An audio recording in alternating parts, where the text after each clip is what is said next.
In order to play this guitar, you're gonna have to know what your strings are. And they're really easy. The lowest string, that's an E. It's the one on top. Next one, A. The next thinnest, D. The next thinnest, G. The next one, B. The last one, high E. This is actually 2 octaves above your first one, so they're roughly the same note. Or, well, they should be the same note. We'll talk about tuning in just a second. Now, in order to tune your guitar, it's going to be really helpful to know what these dots are on your fretboard. The dots, in a sense, are just to keep you from getting lost. Essentially, they are called fret markers. That said, some guitars have a dot on the 3rd fret. All guitars pretty much have a dot on the 5th fret. There's typically 2 dots on the 7th. There's typically 1 on the 9th. There's almost always 2 on the 12th. Then there's 1 on the 15th, another one on the 17th, and most guitars have 22 frets. If you have an electric guitar and it keeps going up, there's usually some more dots up here, usually in orders of 2 or 3.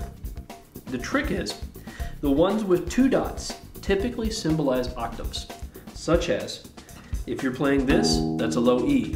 If you play on your 12th fret, that's a high E. So what you've done is you effectively cut your string in half. The distance between here to here is equal to the distance between here and here.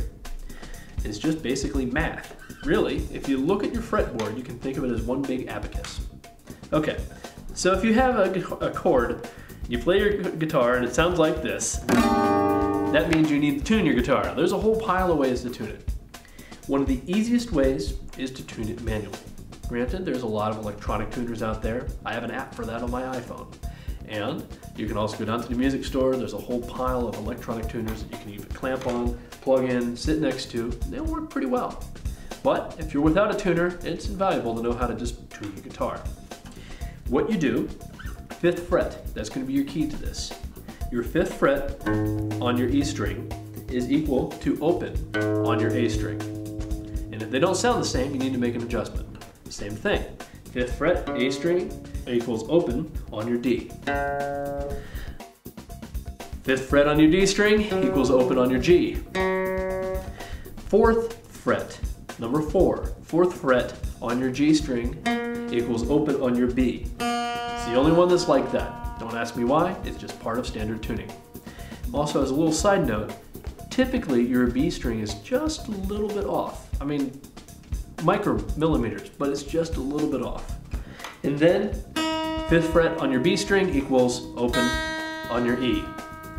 What'll happen then is after you've done all that and you made sure they're equal, hopefully it'll sound pretty decent. If you need to make an adjustment, say that's pretty out, right? What you're going to do is you just adjust your machine head by either tightening or loosening the string until it's equal. It's pretty good. So, now your guitar is in tune, let's show you how to play some music.